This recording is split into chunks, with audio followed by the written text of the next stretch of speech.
improvements, obviously the municipalities or the authorities, local authorities have to throw into the kitty in order to get some. I mean, I think that that's all well and good. My thought is that if you build in areas where there is no infrastructure and you are more of a burden on the region, you know, that's sort of my problem with this whole regional firefighting thing. You know, we've got a firefighting department, and there are areas out in the out country that don't, and you know, we're gonna end up paying for it, which I'm not sure that's fair. So anyway, that's enough of that.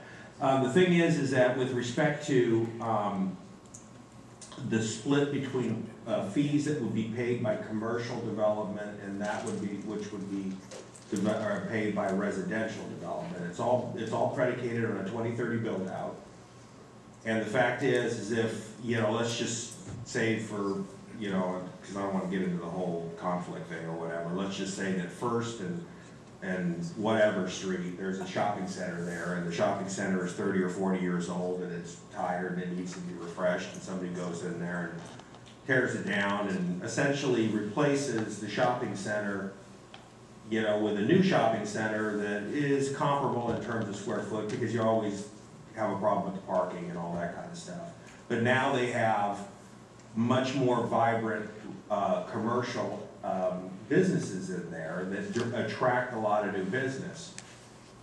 And they would attract and generate a lot more trips. The way this is written, they would essentially pay no fee into this fund. That's correct. Okay.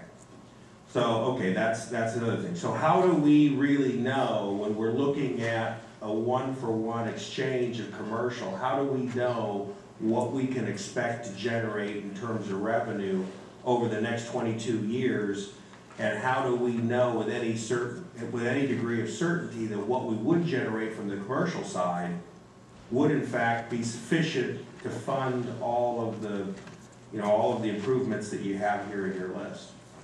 And what we did was, we took those plans that the council's adopted, and that has a certain amount of assumptions in terms of additional residential development as well as additional non-residential development.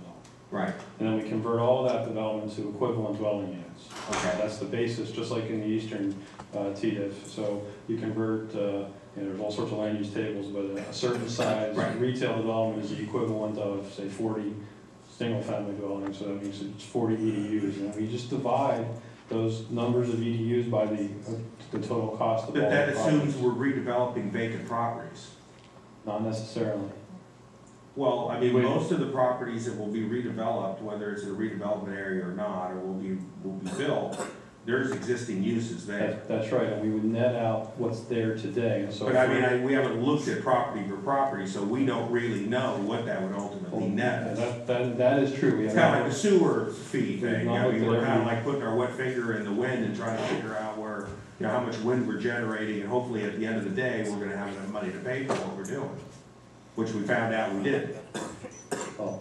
I mean, you know, it's an inexact science. It's a very inexact science. Okay, so what I'm saying is, yeah. But what I would say is that, for, you know, the example would be a storefront on 3rd Avenue that has 2 apartments above it. Right.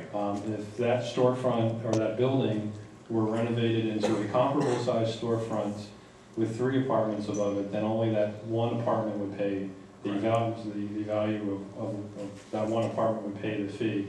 And we don't, I think it would be almost impossible for any city to try and assess the business viability of any particular development. We have to use the land use classification, the size of the business and the type of the business. But I think your example of a worn down commercial versus a new shiny commercial that's going to generate more traffic is true, but I don't think. But we're not getting we're not generating fees out of it. I don't think from a land use perspective, I'm going to look at him, but I don't think we can try and guesstimate what that's going to. Well, we can, and I'm not really debunking the process, because the process is legal and we can't really charge for what's already there. But what I'm saying is there's some holes in how we're going to be able to actually realize all of these improvements that we're thinking about and we're hoping for. I think that the council member needs to sort of keep in mind that this is not sort of do it and then walk away from it. We update our fees very regularly. The Eastern TDIF started out at under $2,000 and is now over $10,000. That's not a goal of ours, is to make the fee go up a lot. Our goal would be to get up and oppose that's certainly not a goal, but the reality is that this is going to be a learning experience for us, because transportation improvements in the western part of the city on a grid system are a lot different than the improvements in the eastern part. And so we're gonna see different behaviors from the traveling public as things start to redevelop. We would expect, contrary to maybe some of the other DIFs, or maybe a 2 or a 3 or a 4-year review, that we'll probably look at this one each year, especially once redevelopment gets going. Because we think that there's gonna be some things that occur that look at, we don't expect that intersection to get impacted. Right. We need to look at that, and maybe there's a project that, that didn't actually pan out in terms of the impact the way we thought it would, we can take that one out. So this is, we sort of say this is a living kind of a thing.